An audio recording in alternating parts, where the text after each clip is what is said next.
All right, this here is for Jordan. We're going to go over some of the technical issues that we see when we're watching your row. I'm going to preface this by saying that you are a decent rower, so we'll get that out of the way. Now, the reason I say that is because sometimes people get a little disheartened because when I do these video breakdowns, I do go into depth and basically I call it like I see it. So there are areas where we can get a lot of speed, and what we want to do is we want to sort of highlight those areas. So we're going to be talking primarily right now about body sequencing, the progression through the stroke. The other thing that we're going to talk about a little bit is how the hands actually draw to the body and how we complete that stroke. Now, I talk about bringing the hands into 45 degrees on the ribs. So if our sternum aligned from our sort of chin down through our sternum right to our belly button. If that is 0 degrees, 90 degrees is right on our side. We want to get that 45 degrees, the thumb to 45 degrees on those ribs. That allows for a tremendous amount of power to be generated from these muscles up here in the back, from the lats, from the back. Okay? And we're going to see that later on. I'm going to show you a video of somebody who does it and did it exceptionally well. So with the progression, the sequencing of the body, what we want to do is we want to have a sequencing where it is legs, lay back, draw. Now, a lot of coaches will say legs, back, arms, right? I don't like to think of it as that. I like to think of it as legs, where we're driving through the legs, then we're laying back. So it's not like the back doing the work. It's the way that we pivot and swing over the hips. So if we've got our hip joint here, we've got our body, and our body here, we've got this angle, and we try to use that angle to really drive the shoulders back. Okay, and we're using it like a crowbar. Okay, so it's like here's where the crowbar is dug into the door. Here's where we want to sort of use our leverage and really push it back to build through it. Now, to do that, we have to use a lot of the lower back and sort of mid to lower back area, right, as well as the hip. So that requires us having a very, very strong body position. So when we think of that drive, we want to really lock this position, this shoulder hip angle in, and it's got to be immobile until the time that our legs are almost done. They're getting, predominantly done. Not almost done, but predominantly done. Then we're going to lay back against that because now the legs are going to be at close enough to a flat angle that they can't actually generate a lot of power, but that body swing can. And these muscles in here are going to be able to generate the force. Once we've laid back, then we're going to get the arms drawing it to the, or not the arms drawing it to the body. I should rephrase that. We're going to draw the handles to the body. And for that, a lot of times people will use the arms. And we'll see later on in this how you are doing that. You are drawing it to the body by pulling the handles rather than by utilizing these good, strong lat muscles. So this is body sequencing. And that's what we're going to look sort of predominantly at. The reason that's so important is because we want the proper amount of force being generated by the weight-bearing muscles that are best designed to take that load at each phase of the stroke. So right here at the catch, the best muscles to take it are the legs, the calves, quads, hamstrings, glutes, things like that. Those are the ones that are going to be able to take that load because here we're picking up the boat from its lowest speed. We've just placed the blades in the water at the catch, which is going to slow that boat down as the most it will ever be, aside from when we're stopping. So we have to pick up a lot of weight. To do that, we need to use big, strong muscles. If we do that with the body and the arms, we are going to be putting stress on areas of the body that aren't designed to handle it, and we're also going to be sapping the strength from these big, strong muscles that could deliver a higher output of wattage. Okay, so now if we're going to watch you, this is right at the beginning. Now notice right here, boom, over compression. So if we're looking here as we come to the catch, okay, notice here, there is your compression point. Right there. Shins are basically 90. We could even maybe back off. Oh, we can't back off anymore because we're not there yet. We have no video to back up on. Okay. But this is basically it. So we're going to move through this and we're going to go to, let's see here. This is RG11. We're going to go to 3 seconds. Okay. Here we go. Boom, and 3 seconds. Okay. So now we're advancing. Boom, right here is basically, there is pretty much your maximum compression point. But the reason we want shins at 90 degrees is because if we go further, notice this, how sort of hyper compressed this is, okay? And if we were to imagine ourselves bending down to pick up a weight and our knee is compressed like this, that's not going to be a strong thing. That's going to actually put a tremendous amount of strain on that knee joint. So when we take that load, or even if we don't, because our blades are out of the water when we start the drive, if our blade is out of the water, we're still using energy to get back to a strong position right here, okay? Right there.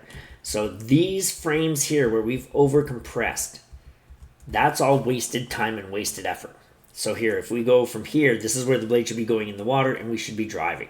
So that's 1, 2, 3, 4, 5, 6, 7, 8, 9, 10, 11. 11 frames that we're just sitting there basically wasting time. And that's where we don't want to be wasting time, because we're right at the catch. We've just brought all of our body's momentum against the speed of the boat, so the boat is slowing down tremendously. Okay, not just for you, but everybody. When we bring our weight into the stern, the boat's slowing down because it's two opposing forces. Okay, so all those 11 frames, we could just wipe them out. Okay, which means that we would be rowing at just a naturally higher rate without any extra work, because we're now cutting out 11 frames of our stroke, so we're 11 frames faster through that cycle. So that means we're going to easily, without any extra effort, be rowing a higher rate. Okay, now if we advance it even further, we look where your blade is here, and this is where your blade should be sort of buried and in the water. We go here, boom, that's about where you're connected now. That's about where the blade is in the water and being usable for force application.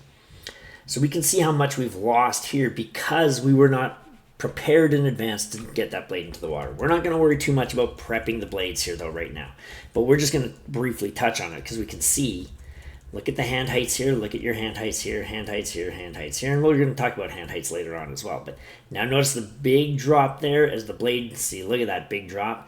Blades come up, but now we're even past that point of 90 degrees. So we've missed our catch, right? This is your maximum point of compression right here, because we can see between these two frames there's no more compression going on. That means if the blade hasn't hit the water here for you, you've missed that catch. Okay, and we can see boom, boom, boom, there we go. So that's a lot of wasted time, and now we have lost a lot of that possible leg drive. Okay, then we're going to progress through here, and we're going to think, okay, what should we see? We should see that body angle hold strong, right? Where the shoulder hip angle stays the same, but we can see already, notice there, it's changing. That body angle is changing already. So right now, the shoulder is out accelerating the hip. Okay, see how this shoulder is catching up to the hip because the angle is opening up. Okay, and what that means is that we're taking the weight here, not on the quads, the glutes, big strong muscles here of the lower body. We're starting to put it on here, these weaker muscles taking that heavy load. Then as we come through, oh look at the elbows here. The elbows are already starting to bend here, okay? And look at how much leg we still have left, okay? Boom, boom, the arms are pulling in. So now, forget the shoulder. Because these arms are bending now, the fastest moving point is the handles. The handles are closing in on the shoulders now.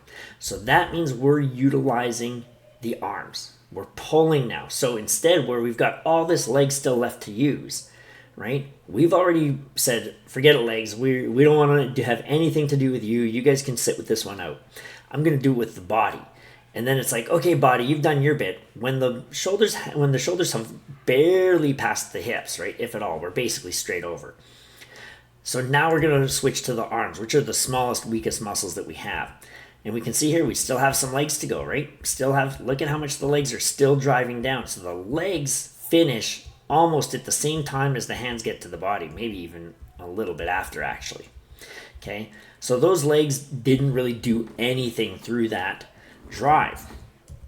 So this is why sequencing is so important, right? Because if we can utilize each muscle group to its best effect, we're going to be able to pick that boat up. Now, at Nelson, my understanding is that you got fourth place and you felt pretty good about that. And I think actually that's pretty solid. Especially since, oops, I just went back the whole way. especially since it's not something that you have done a ton of, right? You haven't done a ton of racing. It's only over the last couple of years. But then we have to sort of ask ourselves, okay, great, so you got fourth. How much faster could we have gotten? How much more could we have done if the sequencing was right and we were getting as much power and strength as we could out of these legs, right? Now, again, I'm not sure. I didn't really speak to you about this when we were talking at the club. But I'm guessing that if you were to look back on your races and pieces and workouts that you had done on the water, you might come off feeling tired. You might come off, breathing heavy and feeling tired. But it wasn't like there was a fiery, nasty, fires of hell burn in the quads and the glutes, and that you sort of finished pieces and those muscles were just screaming like they had done a huge amount of work. Because they probably wouldn't have, right? But your lungs would be hurting and you would feel just like a body tiredness, if that makes sense. And that's usually a sign that we're not really digging in and driving through those legs. And we can see that with this sequencing here, right? Now, if we want to see sequencing that was done really well, we're going to go to what I consider one of the best in the world. So, if you're not rowing at this level, that's okay, because this is the best in the world. So we're going to look at Kim Brennan here.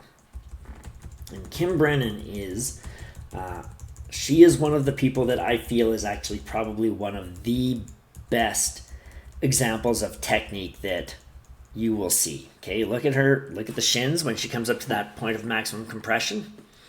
Boom, right? Ankle's knee. The knee is right over the ankle, okay? The shin angle is a little bit forward, but the knee is directly over the ankle. That's very solid. Head is up, very tall, and look at the angle of this body. Look how strong and straight that body is, right? It's not a real, rounded back. It's not crunched down. Here she looks like she's very much up on those sit bones, and that's leading her to be very tall in this boat. Now, she's a tall woman to begin with, but that's leading her to be very tall in the boat. So if we come back here to Jordan Ryland, what was it here? Jordan Ryland, JRG. Okay, number one. So now we come back to the catch. Let's bring you back to the catch. There you go. So if we look here at full compression point right there, we're going to maximize this, right? Notice how that's not a bad angle, but it doesn't look like the body is quite as strong. It just looks a little softer through here, right? It's not really locked in.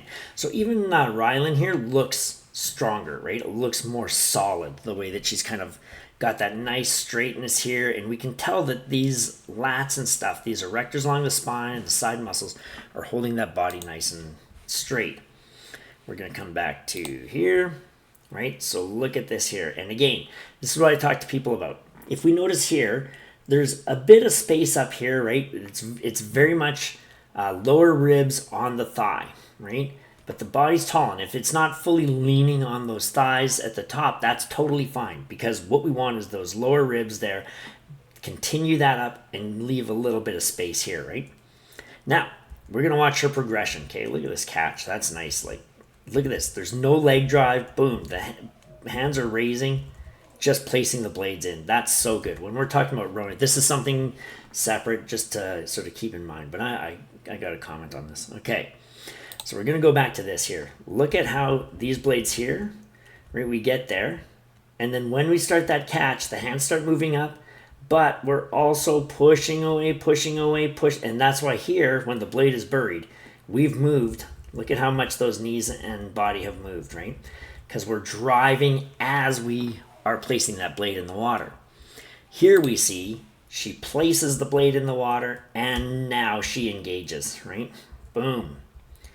And look at through these first few frames here. Look at this body angle as she drives through the legs. That shoulder hip angle here is not changing. Okay, that's just solid. Okay, it's the body is locked in, and this is the legs driving through that hip, getting everything she can out of this here. And now the body starts to swing, because once the knees get to kind of here, okay, that's the legs are starting to lose a bit of their power. So now we supplement it with that layback. And we swing back. And look at this. She's still hanging. His arms are still straight. Look at the legs. Arms are still straight. Look how low the shoulder is. okay? Because it's lots of distance between the ear and the shoulder. Boom, look at this, arm's still hanging, okay? Look at this, look at that arm hang, okay? It's just levering it through, it's powering it with the big muscles. Now she transitions to the body, and now, boom, now we see here when the legs are almost done that she starts drawing it in, okay? And as we come through here, boom, we see the shoulders move past the torso. Right here, boom, see how the shoulder moves back past the torso. And we're gonna see that from somebody else who does a really, really good job. Okay, and then shoulders out. Now, elbows are, notice here, the elbow is going to be above that shaft, and the angle of this forearm almost matches the angle of the blade, okay? Because that's what we want. We want this forearm to kind of match the opposite blade. Now, we can't see that opposite blade because of the angle that now she's here. But even here on this, right, you can see now that arm is almost a continuation of that far blade, okay? But this is sequencing done at a very, very high level, okay?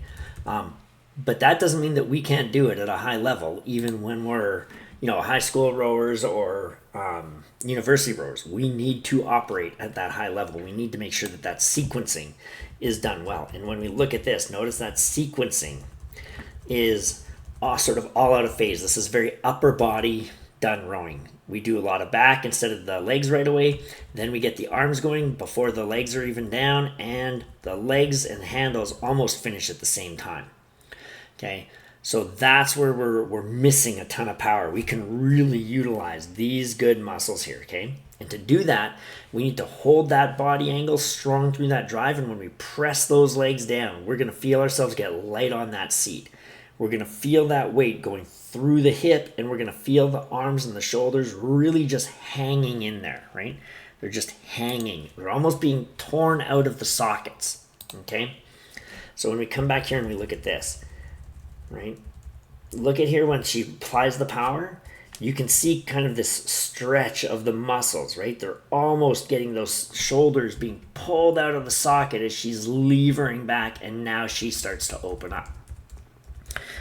So that's kind of our sequencing issues, okay? That's what we want to do about sequencing. Now, we're going to go back to 824.25, and this is JR2X2. Okay. So here we go. We're going to go to 8 seconds. Oh, we're already there. Fantastic. So now we're going to look more at how the hands move into the catch. Okay, so we're going to be approaching the catch here. So we've taken our extraction, and again, I want to say that we need to work on these releases as well to get them out clean, okay?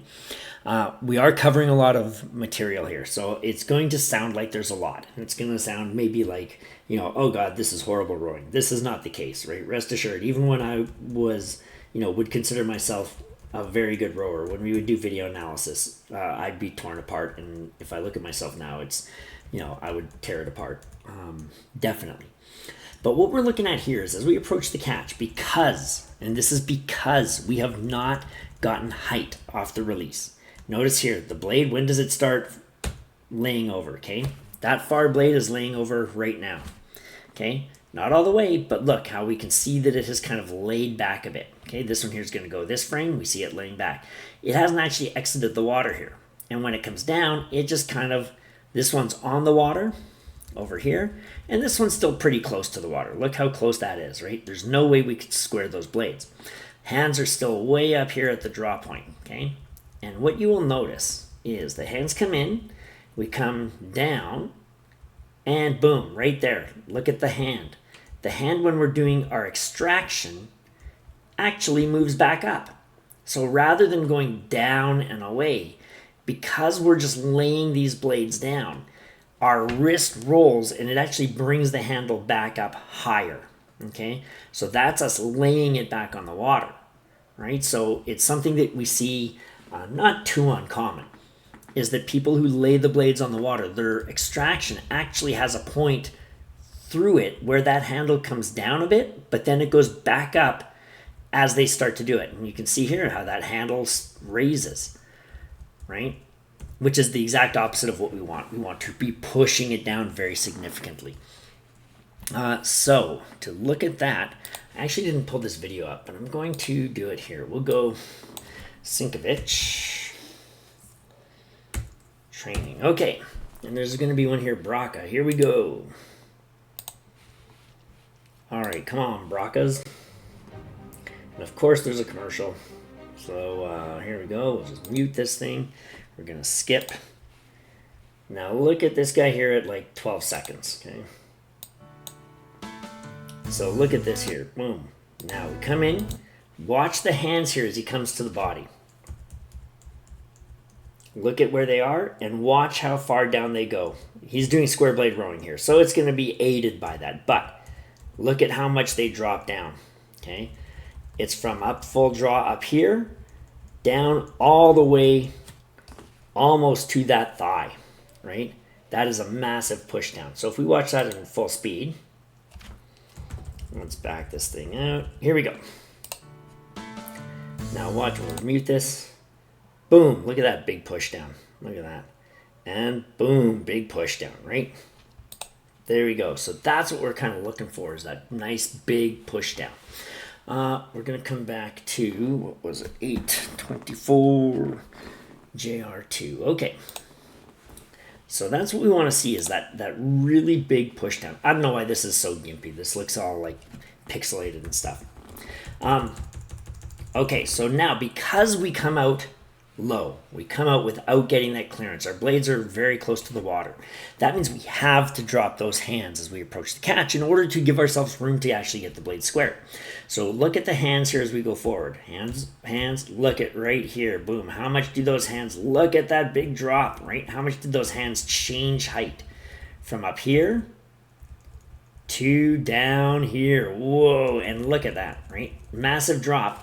And that's basically over the last half of the slide, half of the top half of the recovery, where the boat is going to be the least stable to begin with. We now throw in a lot of vertical motion, and we can see what happens to the boat. Suddenly, we push the hands down, and now the boat's leaning down on starboard side. Because we changed a lot of stuff vertically, right? And our margin for error is very small. So we want to make sure that we're not dropping those hands, that we give ourselves that clean extraction. We set the hand height so that as we approach the catch, we don't have that drop of the hands.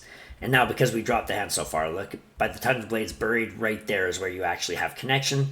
Look how far into this stroke we are. Arms are pulling too early again, right? And we can see how that sapped so much power from that particular stroke, right? Now we're going to go to JR2X3, which is probably this one. Boom. Here we go. Now we're going to go to 5 seconds. Let's go back to 5 seconds here. Actually, we'll just watch it from the beginning. Why not? It's only 5 seconds. Here we go.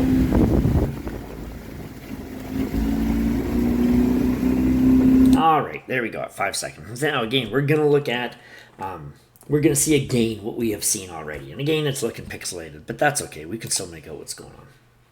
Here we go. So now we're going to watch the hand heights again. Look at that big drops. Look at the big drops in hand heights from here. Right?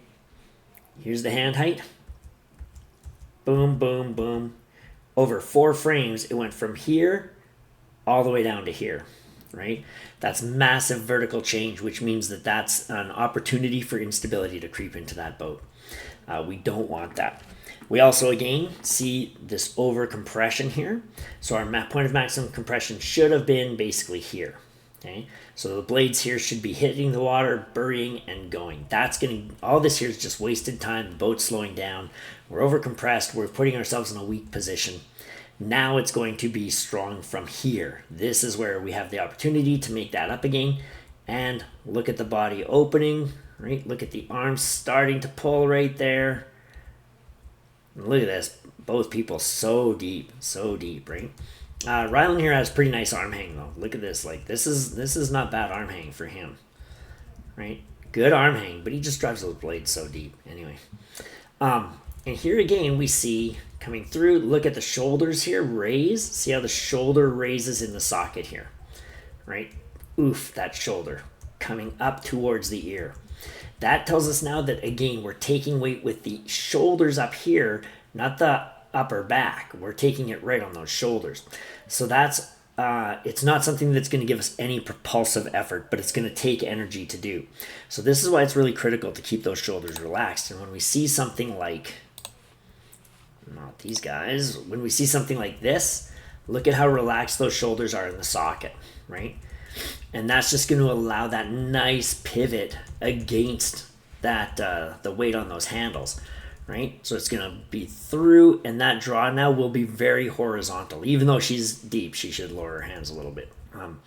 But there you go, and then boom, she draws it in, opens it up. Okay, so now let's see here. I think that we have done most of that stuff. Losing length, 8:25:25. And I think we covered this here with the overcompression, right? Yeah, 3 seconds, we covered the overcompression. So there we go. So those are sort of the big issues that we can see. We're gonna go here now and we're gonna look at a woman named Janine Gamelin, okay? And when we're talking about the shoulders, remember, or the elbows, remember how I said we wanna keep those elbows, maybe I said it, maybe I didn't. But we wanna keep those elbows, oh yeah, I did. I talked about it briefly, but I didn't phrase it very well. When we come here, okay, we want to keep these elbows up, and that's the forearm matching the opposite thing. That's going to keep those elbows up through the release. We're going to come to where we see her head on. Now, these are tough conditions. It was very windy. The boats were getting blown over. But we're going to look here. We're going to mute this because it's an Olympics thing, and they love, look at this. See, 45 degrees. Boom, right there, okay? But notice, when we look here at the extraction, the elbows are higher than this shaft. The elbow is higher than this shaft. The chest is open, shoulders are back, okay? Look at the height that she draws to, okay? It's not up here, it's down here. It's a very nice sort of low thing. And this angle that we kind of see, right? If we were to take sort of elbow to wrist, is going to be very close to this. It's not going to be exact, but it's going to be very close. Same thing here, elbow to wrist is going to be close to this angle. So the more we can match angles, the better it is, because that means everything is in synchronicity with each other, okay? We're matching forces. We're matching stuff. Now, we want to always see these elbows above the handles, okay? So now we're going to come see a video of you with Ella. And this is the head-on one that I got, okay? So here's you both are kind of coming into the release. And notice here how the arms are tucked in to the side. So those elbows are very much below the shafts, right? And as we come in here, we can see as we're drawing it in, drawing it in, drawing it in. What we want to do is we want to think of creating a window to the lats, okay, where we're going to try to highlight the muscle that we're using as we do our completion of the stroke. Now that is going to be the lats, because again, we don't pull in with the arms, we draw it in with the back, okay? So what we want is we want this here to still be relaxed, still be past the torso, beyond the torso, but out so that this elbow is above the handle and we're sort of above that wrist, okay? Now, when we see, notice right there, boom. They're very tucked against the body. That means now that we're using arm instead of back, instead of lats, instead of those nice big strong muscles around the back to draw it in, we're using the bicep to pull it in. Both elbows are down and the arms are tucked against the body. That doesn't let us use those big strong muscles at all. So somebody who does this very well is Janine Gamelin. We're going to come to here. You can look at this here, okay? Look at how she's open here.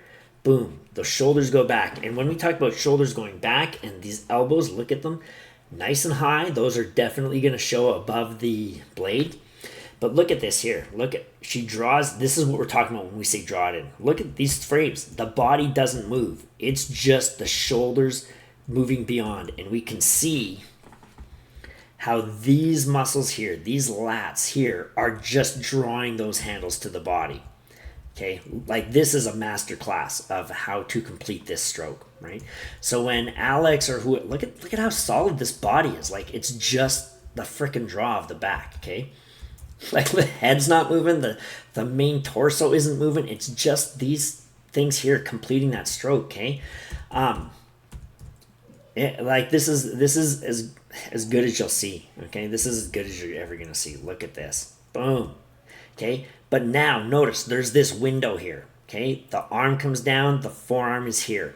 That window, if you look at it from the front, is going to highlight right at the upper lats. Okay, and we're going to look at this here now. Here she is here. And if we look coming through, we're going to mute that. Now, let's try to get this here. Notice here, she's drawing it in. Boom. Look at the height here. Look at how much it's being pulled through by those lats. Boom. And we see here that triangle. Okay. See how high it is. There's the elbow. Here's the hand. Here's the shaft. Okay. This is very, very upright in that body. Okay. Very, very powerful, right? Even this woman here, who's already getting smoked pretty early in the race, she's got that upward forearm angle. Look at how it matches the opposing blade. Okay, look at how this angle matches this opposing blade. She's open. She's got this triangle highlighting the lats. Okay, now we're going to come through and we're going to look at the final. This here is 3 minutes. 3 minutes. Where is this? What did I wanted to say at 3 minutes? I think it was just the same thing, right? Same thing. Arm position. Boom. Look at this. Beautiful openness. We see this triangle. Here, same thing with the other person, right? Boom. Look at that. The angle here of the forearm almost matches the angle here. We see this nice highlight on the lats. This is in the final. So both of these people are amazingly talented, amazingly fit, and they have worked very hard. They are very, very, very good rowers. Okay, now we're going to move to 902, and we're going to see Janine's back. So we're going to see what it kind of looks like again as we move forward. So here she is, okay? And now she takes the catch, she draws it through, and we're going to look at this here. And this is, again, this is still part of sequencing, right? This is utilizing those big, strong back muscles, those lats, to complete the stroke. And if we use the back and the body too early, and then if we let those elbows drop and we use the arms to finish it versus using that back, we lose tremendous power. So look at this as she comes in, how these muscles work, to kind of bring everything around, okay? Boom, look at that. Look how open this is, right? And you can see, boom, look at those lats, okay? Look at this. They are powering these strokes out, okay? She's very tall. Shoulders are relaxed. Tons of room between the top of the shoulder and the bottom of the ear. The elbows are going to be like above the handles, right? We can't really see it because we're on a weird angle right now, but definitely that's going to be above those blade shafts. This triangle is highlighting right here. We can see there's the space, and if we look where that is, that's highlighting right on that freaking lat. Okay, so this stuff here is see right there. Look how those muscles move to draw the shoulders back, and they squeeze around the spine, right? This is, again, amazing stuff, right? Just for the record, she set the record for the women's single at Henley in this race. And when you watch how she rows and the way she generates power, it is not surprising that she did so, because this is fantastic rowing. This is really, look at this, right? Look at how those back muscles draw everything past. Okay, that's where she's getting the power, and that's sequencing, right? That's legs, then laying back, and then drawing to the body. And if we blow that draw early, or if we put it onto the arms rather than these back muscles, that is going to sap our power. Okay, so that is kind of my analysis. So if I'm going to suggest to you some things to work on, it would be, where's that first video with you, and here it is. That's not it. Here it is. Okay. Here we go. Okay, it is this sequencing. Okay, it is making sure that the body is held, that we don't overcompress, we do not go beyond 90 degrees. Everybody wants to go beyond 90 degrees. Okay, it's a very common thing. Don't do it. Stop there. Okay, whatever you do, do not overcompress, because you're just wasting time, wasting speed. Get the blades in, hold. Hold that shoulder hip angle. no matter what. And a lot of times you can do legs only rowing drills, legs and layback drills. Legs only rowing is a fantastic drill. Okay, so I recommend to everybody do legs only rowing. It helps us lock that in. The key is to be very critical of yourself when you are at the completion phase of it. And there you go, right? So focus on really holding that body, then laying back, keeping the shoulders relaxed. Let's notice here they're coming up a bit, right? And as we draw it to the body, get to that 45 degrees, get this angle here up, okay?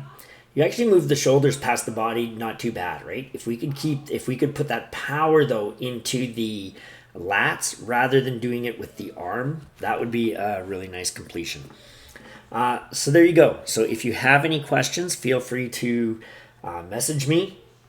There's no problems there. If you disagree with anything I'm saying, you can either tell me or you can just, hit delete on this video or whatever and never look at it again. There you go. But I think that there's definitely a lot of stuff to work with. Okay. There's stuff to work on, of course, but there's absolutely stuff to work with. It's not like you are rowing terribly, right? It's just that we really need to sort of get some of those fundamentals a little bit more locked in so we can utilize the power and the speed that we have in a game. Think of kind of, you came forth and you felt really good about that because you sort of saw what you could do in a single. And I do encourage that kind of feeling. I'm not saying that that is bad feeling, but I am saying sort of ask yourself now, if we are able to solidify the things that we talk about in this video, just how much faster could you get, right? Where could you be next year when maybe you're going to go to Nelson, maybe you won't be able to make it again, I'm not sure. But where would you be able to get to, right? How fast could you move that boat if you really locked in that technique so you're utilizing the proper muscle groups at each phase of the stroke? And I think that you could move forward a really decent amount through that race just by solidifying the progression through there, right? All right, so I think that is about it, and hopefully this is helpful.